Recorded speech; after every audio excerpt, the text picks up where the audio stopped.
City function, ಹಳ್ಳಿ function. ನಮ್ದು 4 ದಿನ ಮುಂಚೆ ಫಂಕ್ಷನ್ ಅದಂದ್ರೆ ಕಾರ್ ಚಪಾಯಿಸ್ತೇವೆ. ನಾವು 1 ತಿಂಗಳು ಪುರ್ರ ಡಂಗುರ ಹೊಡಿತೇವೆ. ನಾವು ವೆರೈಟಿ ಡಿಶ್ ಮಾಡ್ತೇವೆ. VIP ಮನುಷ್ಯರು ಬರ್ತಾರೆ ತಿನ್ಲಕ್ಕೆ. ನಾವು ಹೋಳಿಗೆ ಮಾಡ್ತೇವೆ ಅಂತ ಗೊತ್ತಾಯ್ತಂದ್ರೆ ಇಡೀ ಊರಿಗೂರು ನಮ್ಮ ಗಲ್ಲಿಯಾಗೆ ಗಂಗಳಕ್ಕೆ ಸಾತ್ ಸುಣ್ಣ ಪೇಂಟಿಂಗ್ ಕಲರಿಂಗ್ ನಮ್ಮ ಮನೆ ಎಲ್ಲ ಮಿಂಚ್ತದೆ. ಇಲ್ಲಪ್ಪಿ, ನಾಳೆಗೆ ಫಂಕ್ಷನ್ ಅದ ಅಂದ್ರೆ ಇವತ್ತು ನಾವು ಹೆಂಡಿ ಸಾರಿಸ್ತೇವೆ. ಕ್ಲಬ್ಬ ಬಾರ್ ಬುಕ್ ಮಾಡ್ತೇವೆ. ನಾವು ಉಂಡಿದ ಜಾಗದಂತ ಹೇಳ ಮಾತೇ ಇಲ್ಲ. ಬಂದಳು VIP ಮಂದಿ. ನಮ್ಮ ಫಂಕ್ಷನ್ ಚಂದ ಇರ್ತದ. ಬೇಕಂದ್ರೆ ನಮ್ಮ ಹಳ್ಳಿಗೆ ಬಂದು ನೋಡು, ಚಿಂದಿ ಉಡಾಯಿಸ್ತೇವೆ. ಚಿಂದಿ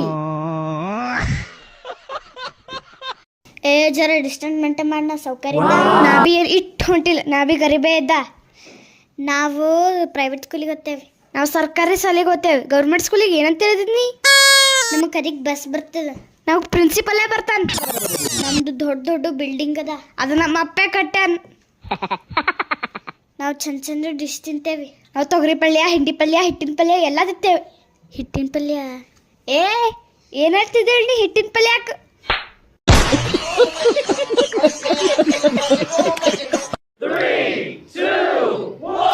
ಅಕ್ಕ, ನಿಂಗೆ ಶಾಲೆಗೆ ಓದಕ್ಕೆ ಬರೀ ಕಲಿಸ್ಲಿದ್ದೇವೆ ಅಂತ ತಲೆ ಒಡೆ ಕಲಿಸ್ಲಿದ್ದೇವೆ.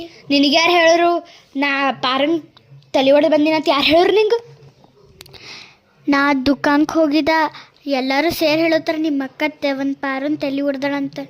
ನನ್ನ ಕೂದಲು ಯಾವ್ದನು, ಅದಕ್ಕೆ ಒಂದು ತಲೆ ಮ್ಯಾಗ ಇಟ್ಟಂಗಿನೇ ಹಾಕಿ ಬಂದೀನಿ. ಎಷ್ಟು ಧೈರ್ಯ ಅಂತ ಹೇಳ್ತಿದ್. ಅವ್ರ ಅಪ್ಪ ಬರ್ತಾರ ನೋಡಿ. ಬಂದ್ರೆ ಬರ್ಲಾಕ ನಾ ಅಂಜ ಮಗಳೇ ಅಲ್ಲ, ಅವ್ರ ತಲೆ ಮ್ಯಾಗ ಗುಂಡ್ಕಲ್ಲೇ ಹಾಕ್ತೀನಿ. ಆಯ್ತು, ಎದಕ್ಕೆ ಹಾಕಿದ್ ಹೇಳು.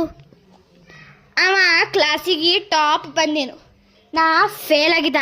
ಅದಕ್ಕೆ ಅವ ಫೇಲ್ ಅರತೀನು. ಅದಕ್ಕೆ ಅವ್ನ ತಲೆ ಮ್ಯಾಗ ಇಟ್ಟಂಗಿನೇ ಹಾಕಿ ಬಂದೀನಿ. ಇಟ್ಟಂಗಿ ಅಕ್ಕ ಕೊಡ್ಕಲ್ ಎತ್ತರ್ತ, ಕೊಡ್ಕಲ್ ಹಾಕೋನ್ ಮೈ ಮ್ಯಾಗ.